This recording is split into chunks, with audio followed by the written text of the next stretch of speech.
하나님의 말씀 예레미야 52장 말씀입니다. 예레미야 52장 말씀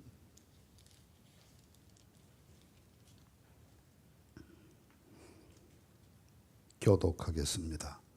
시드기야가 왕위에 오를 때에 나이가 21세라 예루살렘에서 11년 동안 다스리니라. 그의 어머니의 이름은 하무달이라 림나인 예레미야의 딸이더라.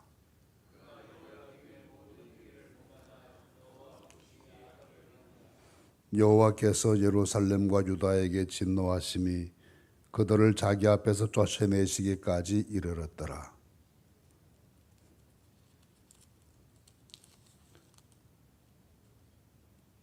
4절 말씀 봅니다.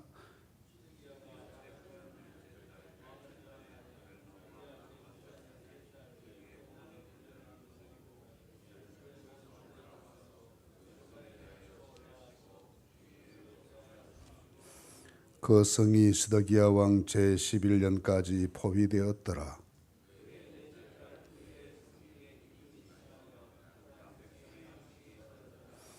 그 성벽이 파괴됨에 모든 군사가 밤중에 그 성에서 나가 두 성벽 사이 왕의 동산 견문길로 도망하여 갈대아인들이 그 성읍을 에워쌌으므로 그들이 아라바 길로 가더니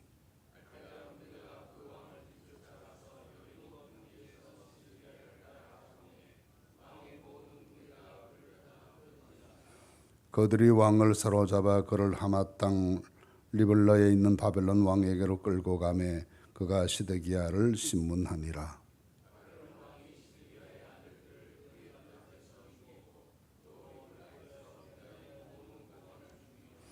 시드기야의 두 눈을 빼고 노사슬로 그를 결박하여 바벨론 왕이 그를 바벨론으로 끌고 가서 그가 죽는 날까지 옥에 가두었더라.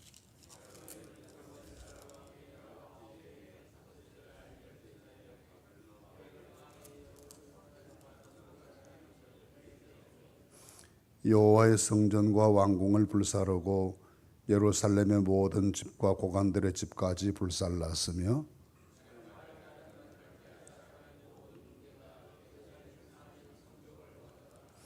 사령관 느부사라단이 백성 중 가난한 자와 성중에 남아있는 백성과 바벨론 왕에게 항복한 자와 무리의 남은 자를 사로잡아 갔고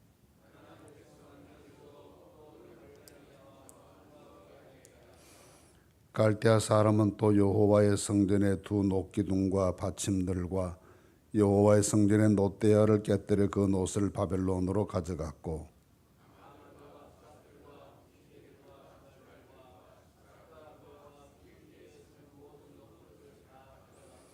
사령관은 잔들과 화로들과 주발들과 솥들과 촛대들과 숟가락들과 바리들 곧 금으로 만든 물건의 금과 은으로 만든 물건의 은을 가져갔더라.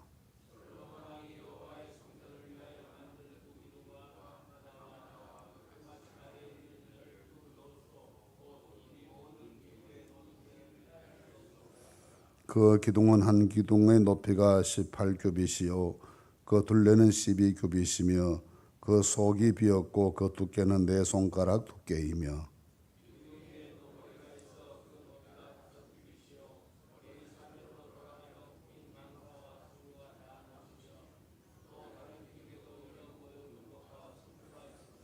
그 사면에 있는 성류는 96개요 그 기둥에 들린 그물 위에 있는 성류는 도합 100개이었더라.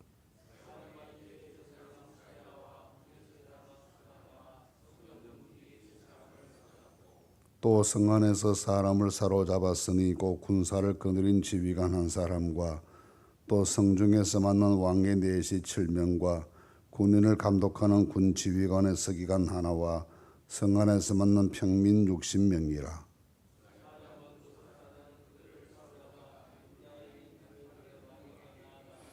바벨론의 왕이 하맛 땅 림나에서 쳐 죽였더라.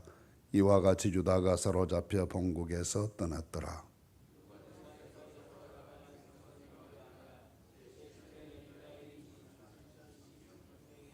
느부갓네살의 18째 해에 예루살렘에서 사로잡아간 자가 832명이요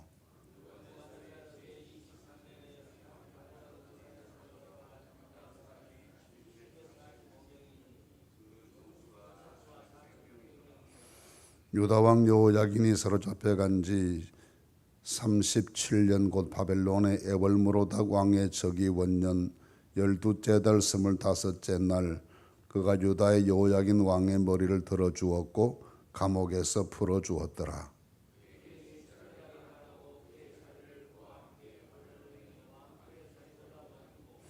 그 죄수의 의복을 갈아입혔고 그의 평생 동안 항상 왕의 앞에서 먹게 하였으며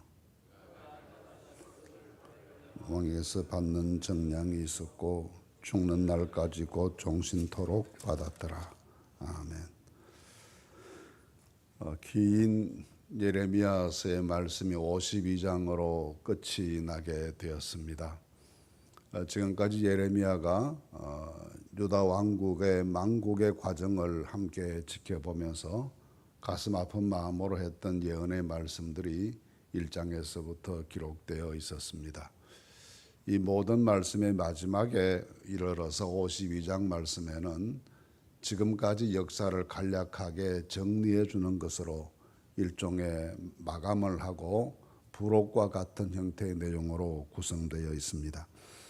이 52장의 말씀은 열왕기하의 24장과 25장에 나와 있는 말씀과 거의 문자적으로 일치할 만큼 같은 내용인데 아마도 그 당시에 누군가가 이와 같은 나라의 몰락의 과정을 정리해 놓은 말씀들을 여기 부록으로 첨가해 둔 것처럼 그렇게 보입니다. 내용은 크게 네 부분으로 나누어집니다. 1절에서 16절까지는 예루살렘이 함락되었다라는 내용이고 17절에서 23절 말씀 그 과정에서 성전이 약탈당했다라는 내용의 말씀입니다. 24절에서 30절 말씀까지는 포로가 어떻게 이루어졌는지 포로로 잡혀간 내용들을 설명했고 마지막 31절에서 34절 말씀은 긴 세월 동안 바벨론에서 포로 생활하던 여호야긴이 석방되었다라는 내용으로 이 전체 예레미야서가 마무리되겠습니다. 우선 첫 부분에 나오는 1절에서 16절까지의 이 말씀에 기록된 내용을 보시면 예루살렘이 함락되었다는 것인데 그 일이 시드기야 왕의 11년에 이루어졌다라고 밝혀줍니다. 시드기야는 다른 말로 마따니아라는 이름을 가지고도 있었고 나중에 왕이 되면서 바벨론식의 이름으로 시드기야라는 이름이 붙여지게 되었습니다. 유다 왕국 말년의 역사를 보면 선한 왕이었던 요시야 왕이 힘차게 나라의 재건과 회복을 위해서 노력하는 개혁의 시기를 보내다가 무기또 전투에서 전사하고 난 다음에 급격하게 기울어지기 시작합니다. 그 아들 여호아스가 왕이 되었지만 3개월 만에 바벨론에게 의해서 폐위당하고 그의 동생인 여호야김이 왕위를 이어받아서 11년을 다스리다가 그 후에 여호야김의 아들 여호야긴 왕이 되었지만 3개월 동안 왕위에 있다가 또 바벨론 사람들에서 폐위를 당하고 시드기야가 옹립되게 됐습니다.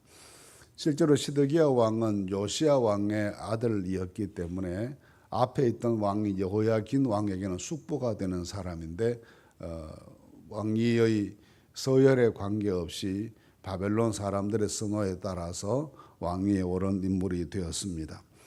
왕위에 오르긴 했지만 불행한 왕이 됐습니다. 나라의 마지막 왕이 되었으니까 그가 결국은 나라를 회복시키지 못하고 나름대로 노력은 많이 했지만 몰락을 막아내지는 못한 채 유다 왕국의 종말을 고하는 왕이 되었기 때문에 어떤 의미에서는 불명예이고 또 그에게는 너무나 큰 고통이 아닐 수 없었습니다. 어려운 시기에 왕이 되었기 때문에 나라의 회복을 위해서 노력해야 할 터인데 그렇게 하지 못했습니다. 그래서 오늘 말씀에도 보시면 여호와 보시기에 악을 행했다라고 평가합니다. 이 시드기야 왕이 여호와 보시기에 악을 행했다라고 하는 건 몇 가지를 볼 수가 있는데, 첫째는 이 므낫세가 보여주었던 것을 따라서 우상 숭배의 열심이었습니다.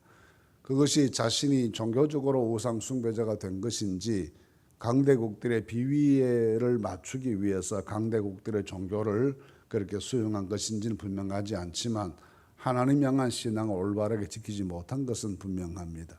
어려울 때일수록 믿음에 굳게 서야 할 터인데, 그러지 못하고 종교적으로 오락가락하는 행보를 보이면서 백성들을 불안하게 만들고 하나님의 노여움을 사게 됐습니다. 둘째로 그가 행한 악행은 예레미야의 예언서를 다 불태워버린 일입니다. 바룩이 예레미야의 예언서를 기록했고 그것을 왕 앞에 가지고 가서 읽어주게 되는데, 그 읽을 때마다 두루마리를 한 구절씩 찢어서 불태워버리는 만행을 서슴찮았던 왕이 또 이 여호야김 왕의 역사였습니다. 그런가 하면 하나님께 순종해서 바벨론이 이제는 대세가 되었고, 바벨론이 하나님께서 징계의 도구로 쓰시기 때문에 그 바벨론에게 항복하고 하는 것이 나라를 지키는 그 길이다라는 말씀을 무시하고 애굽으로 내려갔다가 바벨론으로 갔다가 하는 이런 오락가락하는 외교 정책을 보이면서 하나님의 뜻을 역행하는 일을 행하게 됩니다. 이런 앞서 있었던 여호야김 왕의 행위를 본받아서 시드기야가 그 길로 갔기 때문에 하나님 앞 인정받지 못하는 사람이 되게 됩니다.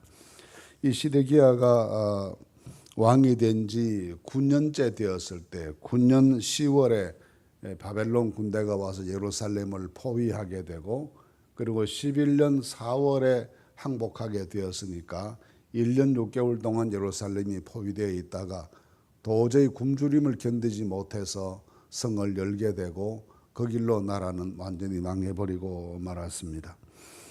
그래도 1년 6개월이나 그 강대한 군사력을 동원했던 바벨론에게 저항해서 예루살렘을 유지할 수 있었던 것은, 첫째는 예루살렘이 쉽게 공격할 수 없는 지형적인 장점을 가지고 있기 때문이기도 했고, 또 둘째는 그 성 안에 있었던 유대인들이 결사적으로 외세에 저항하면서 항거했던 그런 결사항전의 태도를 보였기 때문이고, 셋째는 이 시기 중에 애굽이 개입을 했습니다. 이집트가 개입을 해서 이집트 군대가 남쪽에서 북으로 올라오니까 그 소식을 듣고 바벨론 군대가 예루살렘에 포위했던 병력을 이동시켜서 애굽 군대를 대적했기 때문에 그 시기에 잠깐 동안에 숨쉴 틈이 있었고, 이렇게 해서 1년 6개월 동안 버티게 되는데, 결국은 성 안에 있던 모든 백성들이 굶주림을 견디지 못해서 항복하게 되는 어려움을 겪게 됩니다.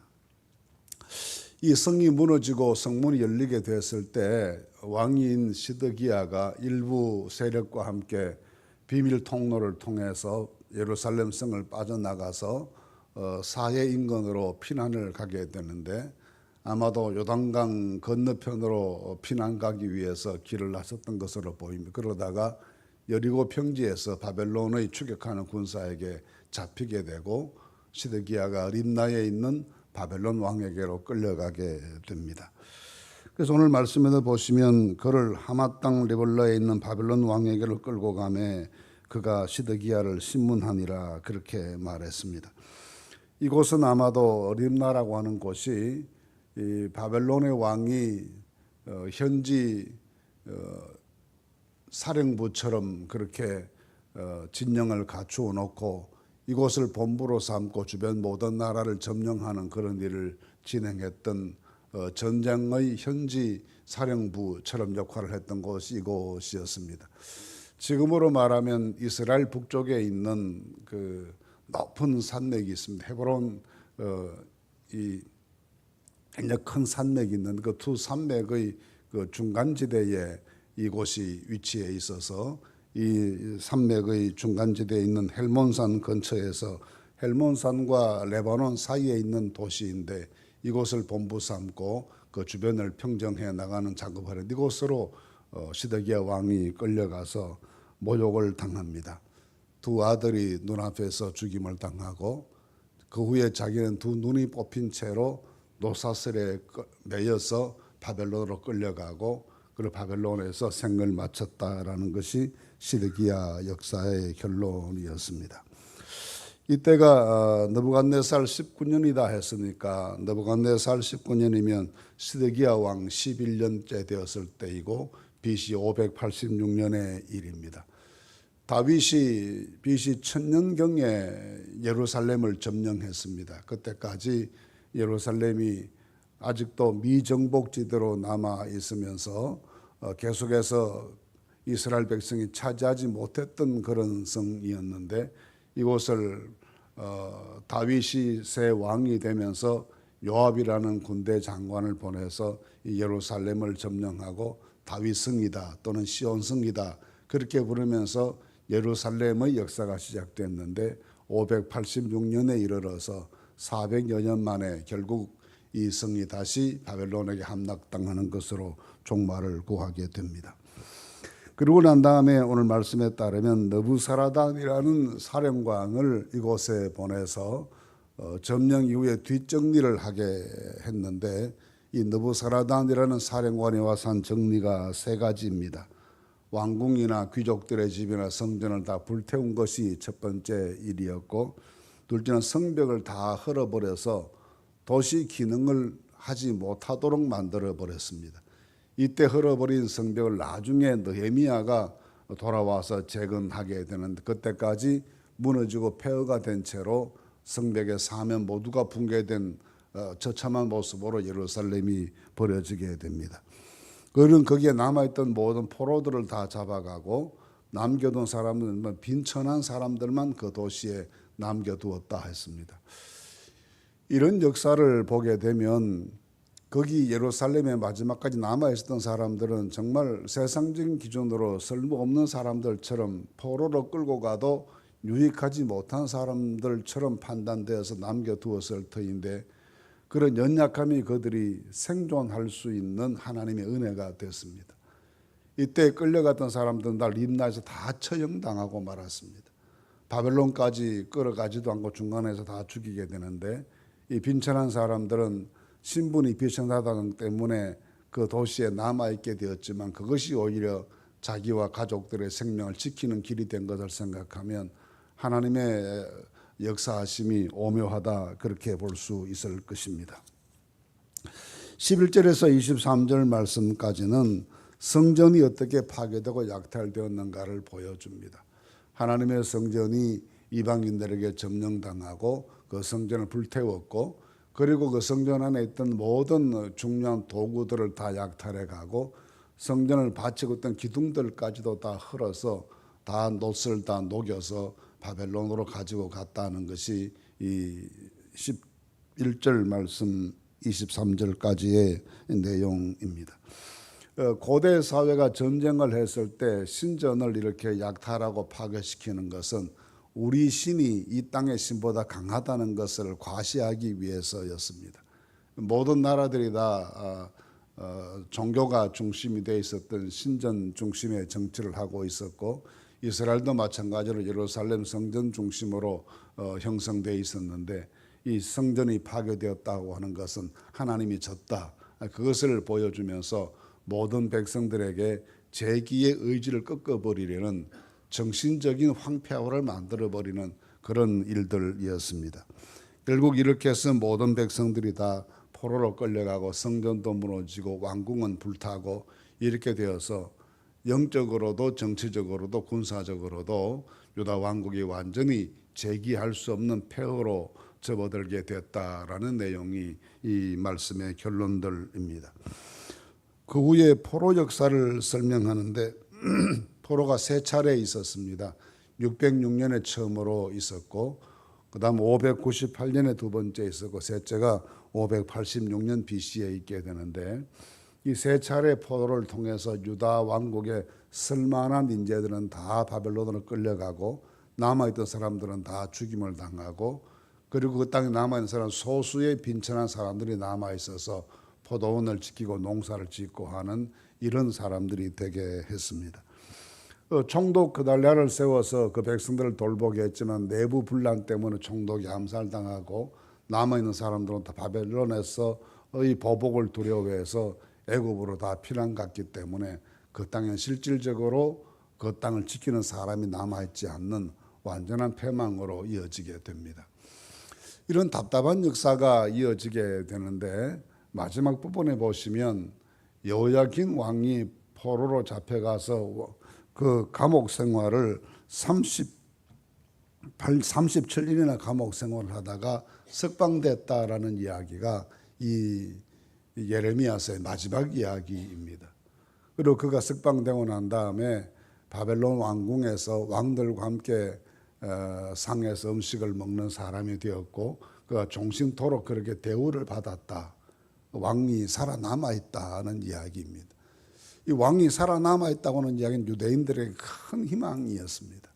바벨론에 끌려가 있는 사람들에게는 왕이 살아있다. 이 이야기가 뭔가 희망에 대한 암시를 하나님께서 주시는 내용이었습니다. 유다 왕국에 남아있던 본국에 남아있던 사람들이 다 죽고 없어졌다는 내용으로 끝나지 않고 바벨론으로 끌려간 사람들이 살아남았고 왕도 살아남았다라고 하는 이야기는 하나님께서 주시는 희망의 씨앗이 거기에 남아있다는 것을 보여줍니다.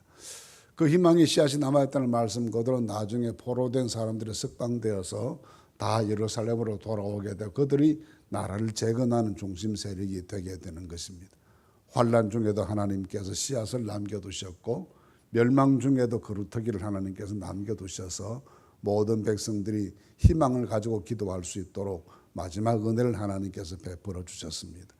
이 왕 한 사람이 남았다 살았다 죽었다가 중요한 것이 아니라 하나님께서 희망의 씨앗을 백성들로 하여금 마음에 품을 수 있도록 하셨다는 점에서 이 한 사람의 이야기는 모든 백성들에게 위로와 축복의 내용이었습니다.